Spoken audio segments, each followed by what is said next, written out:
Aquele mineirinho da paróquia de Palmira podia imaginar uma coisa dessas quando pererecou no tal 14 bis, na Paris de 1904?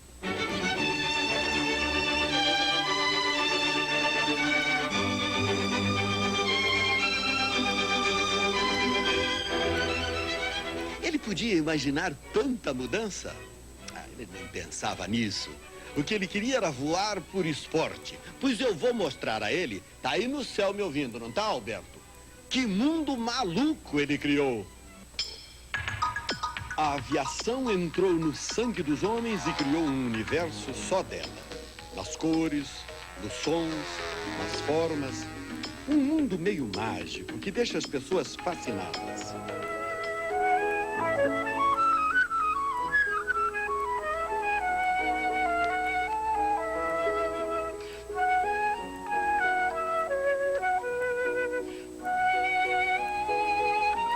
E aeroporto é uma coisa encantada. Já deu 000 fitas de cinema. Deu drama, deu suspense, deu aventura, deu romance. E cada aeroporto é um cenário cinematográfico. Um cenário de encontros e reencontros. Um palco em que se desenrolam 1000 histórias por dia, representadas por 1000 diferentes personagens.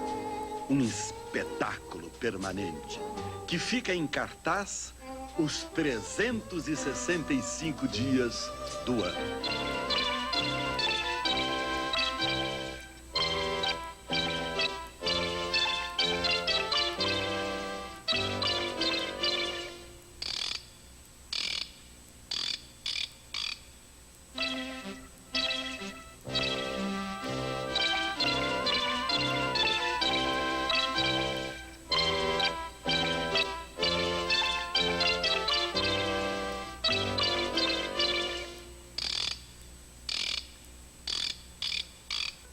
Encontros, reencontros e desencontros, que se revelam em gestos mudos de esperança,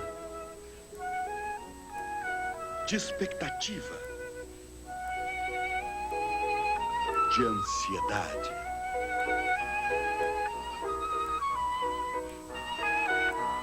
de tensão, quase de desespero. Até que a pessoa esperada chega.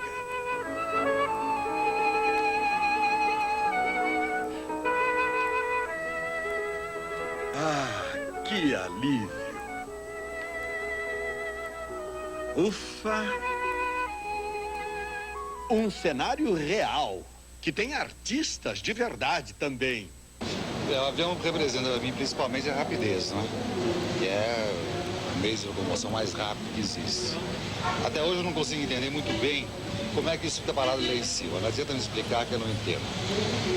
Eu acho que a viagem de avião, ela perdeu um pouco do mistério, né? Não existe mais mistério na viagem. É aquela coisa de você pegar um navio, por exemplo, né? E daqui para a Europa de navio, levar a vida marítima durante 10, 11, 12 dias, né? O avião perdeu esta coisa. Em compensação, nos trouxe essa possibilidade de estarmos aqui hoje e amanhã na Europa, né? Mudando o hemisfério, mudando o clima, mudando tudo, maneira de ser e tudo. No meu trabalho, eu não saberia, por exemplo, viver sem um avião. Só a ponte aérea que a gente vai semanalmente 2 vezes, às vezes até mais por semana. Em uma hora a gente está daqui no Rio, daqui lá em Natal, em qualquer lugar. Acho que não dá mais para viver sem um avião. Avião é tudo, representa o encurtamento de distâncias e saudades, o encurtamento de amores, paixões, né? O encurtamento dos seus negócios, significa progresso, agilidade, coragem de tantos pioneiros até chegarmos a essa aviação fantástica, moderna. E por mais que você às vezes tenha até inseguranças, medos, eu acho que o tempo vai fazendo com que você se acostume ao avião e sinta a importância que é esse veículo, né? Ou esse transporte. E quem faz a aviação é muita gente. Uma gente especial que nós vamos começar a ver de perto.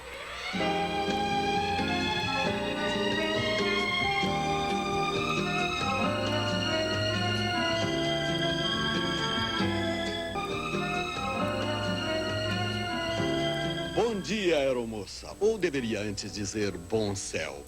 O dia pertence a todos e desejá-lo bom não passa de um cumprimento. Já o céu pertence a vocês, a seus amigos aeronautas e aos pássaros em condomínio. Aos passageiros o céu não pertence, porque esses carregam lá para o alto as suas terrestres preocupações, os seus cuidados terrestres e o seu terrestre apego a uma existência rastejante. Não, não. Eu não vou comparar aquela aeromoça presa no escritório a um passarinho preso na gaiola ou a um peixinho preso num aquário, não. Saúde, a aeromoça exilada entre fichários, é o que lhe desejo, sem a mínima convenção de boa educação.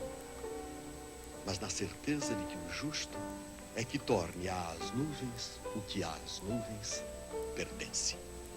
Enfim, peça insubstituível do avião e da ideia de viagem aérea. O que torna tão cacetes esses voos onde só há comissários de bordo. Peça, que digo eu, alma do avião, quinto motor, com poesia e humanidade. Aeromoça, aeromito, aeromusa. Perguntar o que eu preciso, como vou indo. Esses três são comissários de bordo e estão tomando o café da manhã, ou melhor, o café da madrugada, e vão voar daqui a pouco. A profissão hoje em dia, pelo que eles dizem, é mamão com açúcar, pelo menos para os passageiros. Antigamente era diferente. Que o diga o comandante Mamana, que fundou a Real Aerovias em 1946. Era ele mesmo que pilotava e servia o café.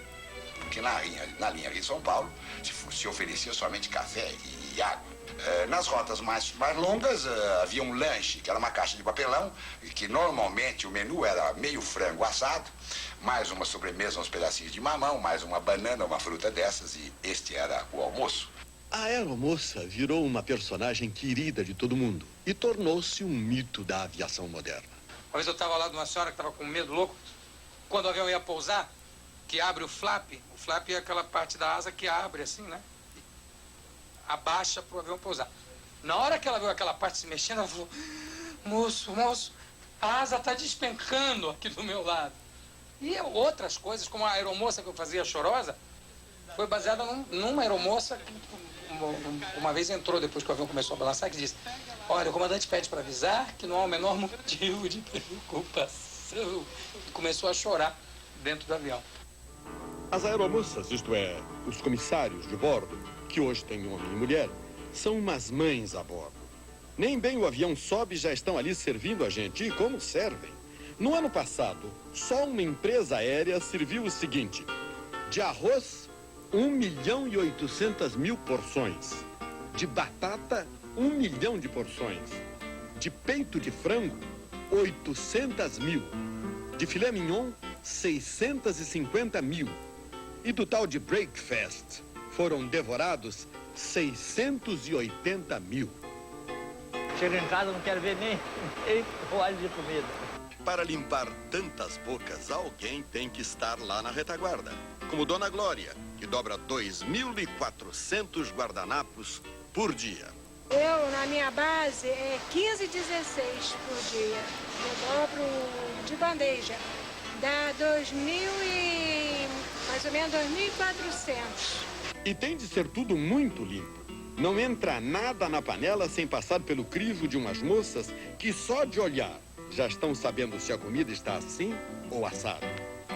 Bom, o nosso trabalho aqui, especificamente, é fazer o controle de qualidade. Uma parte de controle de qualidade, especificamente nesse laboratório de microbiologia, é fazer a pesquisa dos germes encontrados nos alimentos, que podem ser em matérias-primas cruas ou em produtos já prontos, já preparados. E isso é muito importante em companhias aéreas ou em restaurantes para verificação da qualidade realmente do produto. Tem a análise inicial da matéria-prima, tem a análise paralela dessa matéria-prima na estocagem, no armazenamento, tem a análise de item por item, de adulterações, de transformações, e tem a análise dos equipamentos, tem a análise do funcionário que manuseia todos esses produtos e, no final, a análise desse prato pronto. Pelo menos a comida que sai daqui, eu garanto. E medo de voar? Quem tem medo de voar? Foi por medo de avião que eu segurei pela primeira vez a tua mão. Gole de conhaque, aquele toque em teu cetim, que coisa adolescente, Jameson. Foi por medo de avião que eu segurei pela primeira vez a tua mão. Não fico mais nervoso, você já não grita, e a aeromoça sexy fica mais bonita. O avião é de uma força poética enorme.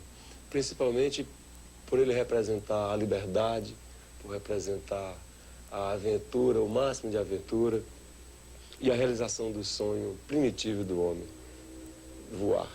Mas eu estava falando de medo de avião. E o melhor remédio para medo de avião é a palavra de um piloto. Eu poderia dizer que um avião como esse, ele tem o que se chama de sistemas redundantes. Então vamos dar um exemplo. Este avião aqui tem 3 pilotos automáticos. Ele não precisa dos 3 para voar, basta um só.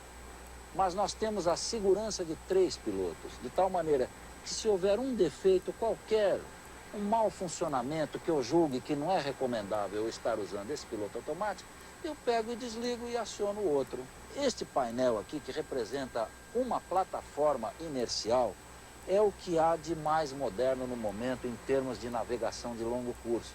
Se eu decolasse com este avião e houvesse um problema de guerra total do mundo, todo mundo brigou, e desligassem todas as estações que tem na Terra, e desligassem todas as luzes que tem na Terra, eu assim mesmo saberia onde eu estou devido a esse sistema, porque ele não depende da Terra.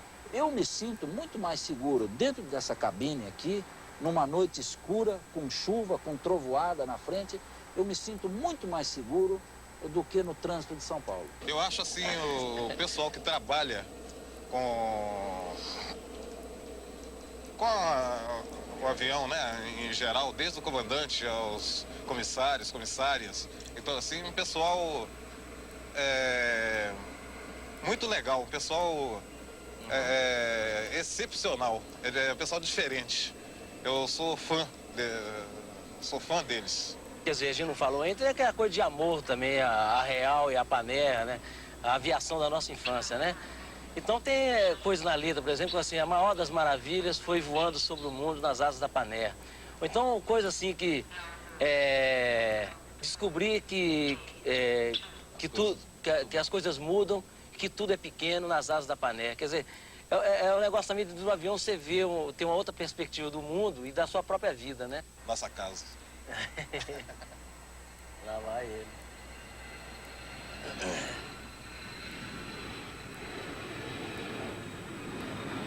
Bonito, né? O primeiro voo de passageiros foi Porto Alegre, Rio Grande, via Pelotas. Feito por um aviãozinho, o Dornier, da Varig, em 1927. O voo durou 2 horas e 20 minutos. Lotação máxima, 6 passageiros. Em 60 anos, a aviação comercial brasileira iria se colocar na primeira fila, entre as melhores do mundo.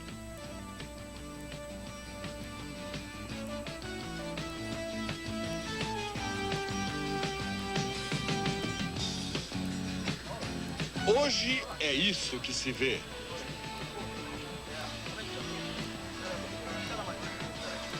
Por favor, passageiros com reserva no voo 930. Passageiros reservados no voo 930 São Paulo e Buenos Aires e Foz do Iguaçu. O movimento aumentou tanto que já em 1959 surgiu o primeiro verdadeiro serviço de ônibus aéreo do mundo.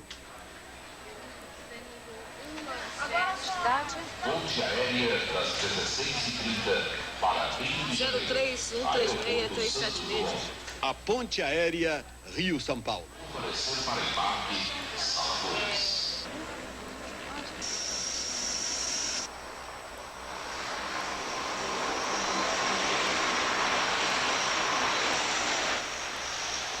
A ponte inicialmente começou aqui em Congonhas, São Paulo. E havia uma concentração de voos, uma fazendo competição para a outra. Então nós fizemos um esquema onde cada empresa ia reter o seu avião, não fazendo concorrência, e com isso nós íamos oferecer uma oportunidade melhor para os passageiros. Chegando, eles poderiam ser atendidos em qualquer balcão, tanto no balcão da VASP, no balcão da Cruzeiro, da Varig, para voar no primeiro avião que saísse. E foi assim, então, que surgiu a ponte, que foi inaugurada no dia 6 de julho de 59. Quem coordenava a campanha era o José Bonifácio de Oliveira Sobrinho, o Boni, que fazia a coordenação toda. Então, eu aguardava que eles trabalhassem a noite toda, eles faziam a campanha, montavam os layouts, as artes finais, o leitinho de anúncio, jingle. Aí, eu, no dia seguinte, 7 horas da manhã, eu ia para o Rio de Janeiro, passava a apreciação da diretoria da ponte aérea para o seu Rubem Berta, etc. Eles aprovavam ou não, mudavam, voltava a São Paulo, cuidava para fazer a transformação. E assim foi feito o lançamento da campanha realmente, que foi um sucesso absoluto na ocasião. Eu tive a oportunidade de ver uma senhora saindo do aeroporto, muito contrariada, porque ela tinha vindo ao aeroporto de Congonha, reclamando que não viu ponte no céu nenhuma. E hoje essa ponte imaginária transporta um montão de gente. Quase 2 milhões de passageiros por ano.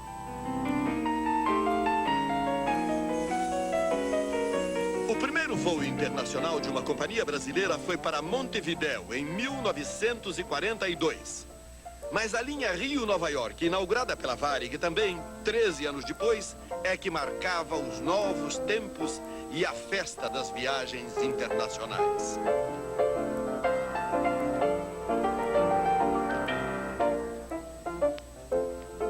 Para Alice Klaus, não foi bem uma festa. Alice era uma das aeromoças daquele primeiro voo Rio-Nova York. Creio que toda a tripulação, pelo menos de cabine, acordou às 4 horas da manhã. Fomos ao aeroporto, onde deveríamos nos apresentar às 6 horas. Seriam 2 horas antes do voo. E o voo deveria sair às 8 da manhã. Então, para quem já acordou às 4 horas, 8 horas da manhã já está um pouco cansado. Tínhamos que conferir todo o equipamento de comissaria e decolamos. Muitos convidados, pessoas importantes de Porto Alegre, que foram até São Paulo. Em São Paulo nós fizemos depois alguns voos de familiarização para convidados de São Paulo. Fomos ao Rio e a nossa decolagem estava prevista para a noite. E, propriamente dito, o voo começou no Rio de Janeiro. Nós chegamos em Nova York às 21 horas do dia seguinte. De lá pra cá, quanta coisa mudou. Para melhor. E bota melhor nisso.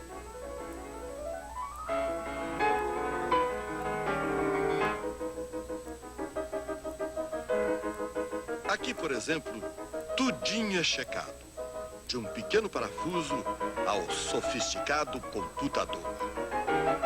Não passa nada sem o crivo e a atenção desses senhores, que conhecem com a palma da mão cada pedacinho desse pássaro metálico.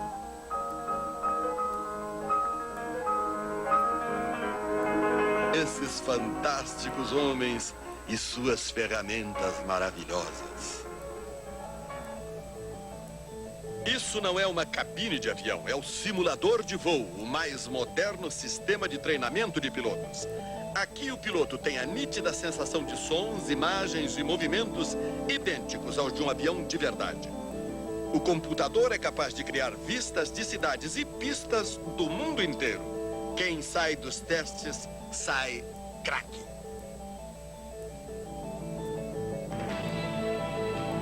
E o que é o serviço de proteção ao voo? O serviço de proteção ao voo, ele engloba todas aquelas atividades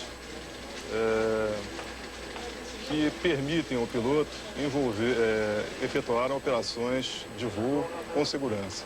Essas atividades podem ser na área de meteorologia, na área de tráfego aéreo, informações de tráfego aéreo, através do controle de aeronaves, através de sistemas de radar, bem como permitindo ao piloto, fornecendo a todos os pilotos, equipamentos instalados no solo que permitem pousos e decolagens com segurança, bem como o voo de cruzeiro, o voo de deslocamento de um aeroporto para outro. Essas são cartas meteorológicas que cada piloto recebe antes de iniciar seu voo. Por ali, o piloto pode saber de que maneira estará o tempo durante todo o percurso de seu voo. Ele nunca está sozinho. Surpresas é muito difícil, porque ele já sai com todos os detalhes da rota. A rota é com plena segurança. Não há problema de insegurança, de atropelos no meio do caminho. Ele sai com todas as informações. E uma coisa também importante, ele está sempre em contato com alguém. Ele nunca está sozinho. Qualquer informação diferente do que foi contido na rota dele, será informado.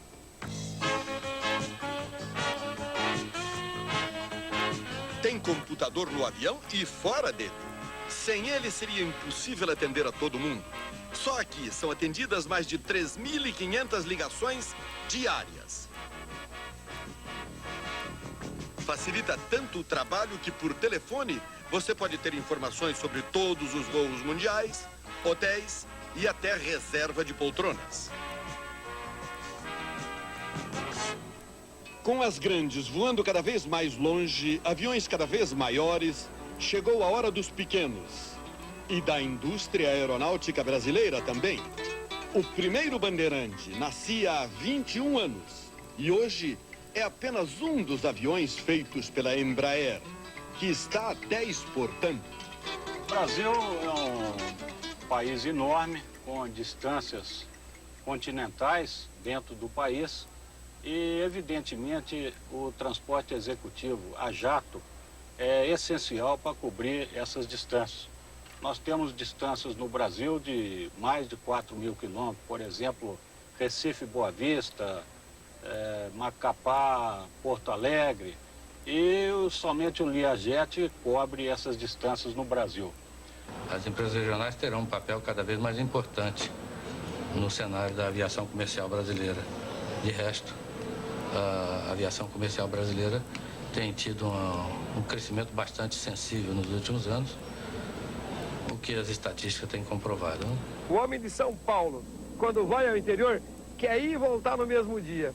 E o homem do interior, quando vem a São Paulo, quer pernoitar e voltar no outro dia. Por que será que o homem do interior prefere sempre pernoitar na capital, hein? A aviação pequena tem sua história e suas histórias.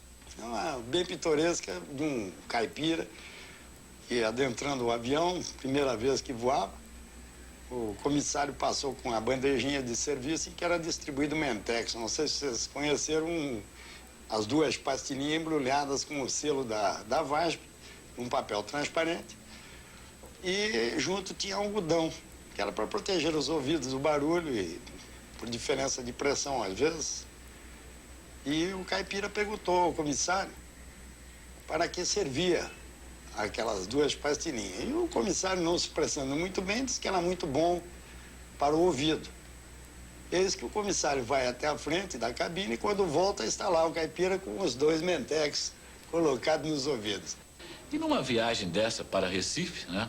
O passageiro embarcou e tal, quando chegando em Recife, a família esperando, perguntou, como é, gostou da viagem? Porque quando se falava em viagem, ninguém falava em termos de conforto de avião, falava em termos de alimentação, porque eu sei que viajar, todo mundo queria saber o que havia comido e tal. E naquela época também era comida, estava começando a comida quente no avião. Mas gostou do avião? Ah, gostei, a comida quente, imagina, ótimo e tal, uma beleza e tal. Ora, só não gostei dos chicletes. Mas como não gostou do chiclete? Não, não gostei. Achei assim uma coisa muito aguada, sabe? Mas como aguada? É que naquele dia nós estávamos introduzindo no avião aquelas toalhinhas chuá. Existia o comandante que amarrava a galinha pelas pernas, soltava pela portinhola do comando e a galinha passava pelas janelas dos passageiros. Então aquilo era feito com cordinha de puxar e largar a cordinha, pô, era uma coisa de louco o passageiro observar uma galinha passar por ele voando. Tristeza e alegria. Nenhuma outra atividade humana reúne tanta emoção. Lágrimas, risos, o tempo todo. Nos jatões de hoje, como nos DC-3 de ontem. O DC-3 foi o primeiro avião, digamos, grande, a entrar na aviação comercial. Ele veio direto da Segunda Guerra e deixou de transportar soldados para transportar pacíficos passageiros. Pacíficos, mas não menos corajosos, que a coisa não era nada fácil. Primeiro nós tivemos problemas com as cadeiras. Não havia cadeiras de avião no Brasil, nem fábricas.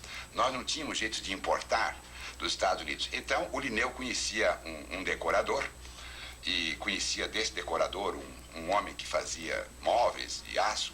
E nós pegamos uma cadeira de Douglas e copiamos e fizemos a cadeira aqui em São Paulo com os mecanismos de andar para trás.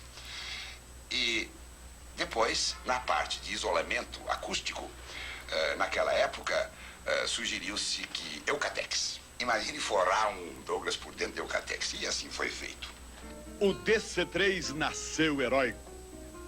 Porque foi ele também que escreveu a história do Correio Aéreo Nacional, o CAN, um dos xodós da aviação brasileira.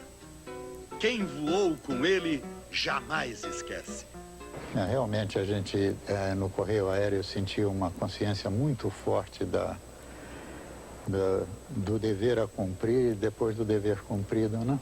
Avião macho esse DC-3. Como o Catalina, um outro guerreiro que hoje repousa em paz. Aposentado. Depois de cruzar esse Brasilzão todo, de ponta a ponta, levando de tudo um pouco para os muitos que não tinham nada. Ciências, artes, religião, negócios, tudo agora é a jato. Desde jato UTI a jato presidencial. O jato UTI é para cuidar dos corações, um pronto-socorro voador. E este é o avião presidencial, o Alvorada voador.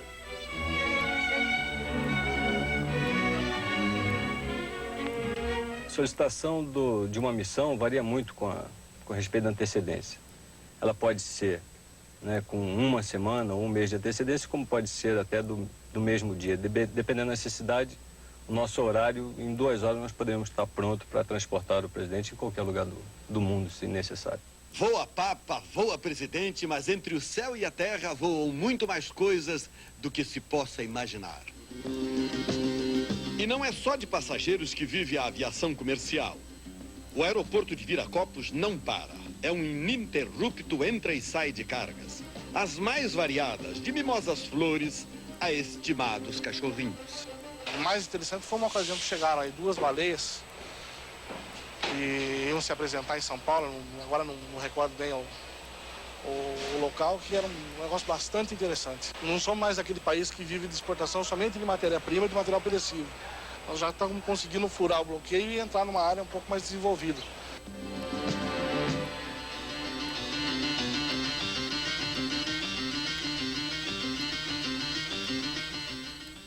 Se foi um brasileiro que imaginou tudo isso, aquele mineirinho da paróquia de Palmira, por que parar de sonhar os melhores sonhos? Eu, com todo o meu sonho pela aviação, eu não imaginava um dia estar dirigindo uma empresa aérea. Eu me contentava apenas em ser um comandante de linha aérea. Visando o ano 2000, a aviação começou a se desenvolver rapidamente. Hoje, nós temos aí saindo, por exemplo, o avião 737-300, que é um avião com menos ruído, com menos consumo de combustível e por aí afora. Sem aviação no Brasil, seria inimaginável uma economia dinâmica. O sonho da circunnavegação do nosso globo, ele praticamente já encontra-se quase que 3/4 partes realizado. E eu espero que ainda antes da virada do século, possamos, dentro de planos que já temos, com a necessária maturação, completar este sonho pioneiro que era do seu Berta e que passou a ser de todos nós. É uma paixão, uma fissura, que dá prazer para muitos só de olhar. É uma paixão que não tem preço, né? Às vezes chega alguém e diz, qual é o preço desse modelo? Eu espero Quanto chegar vale? no asilo fazendo avião. Então, comecei a montar meu pequeno museu. Quer dizer, talvez em vez de um aviãozinho voando por aí, eu tenho 1000 aviãozinhos e quem voa é a minha mente. Como dizem, a aviação é uma cachaça, né? Quem gostou dela não larga mais, né?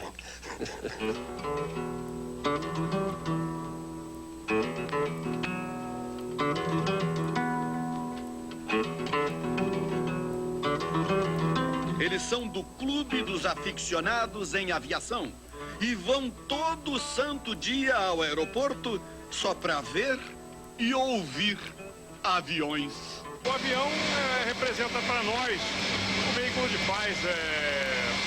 Eu não sei como te dizer, seria no caso a pessoa que gosta da aviação, mais do que os procedimentos de subida e descida, a pessoa que gosta da aviação realmente, a pessoa que queria ser piloto comercial, tem que ter uma certa intimidade com o céu. É uma coisa desse tipo assim, é uma coisa que vem de dentro, não dá para explicar. Mas eu me atreveria a dizer que sem a aviação, talvez este nosso mundo nem fosse moderno.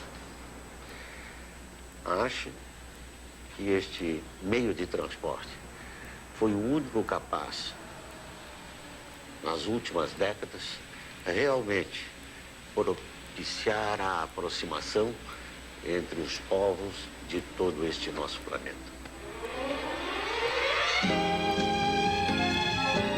Este programa foi realizado em homenagem a todos os homens que fizeram e fazem a aviação.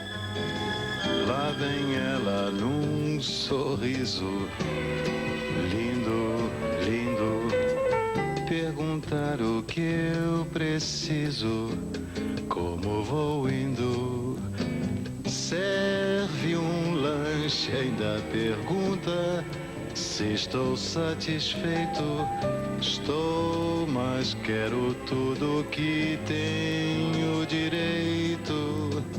Quanta graça, quanta arte, isso é miragem. Pena que não faça parte da passagem. Com essa flor a bordo, eu concordo então que é bobagem, medo de avião.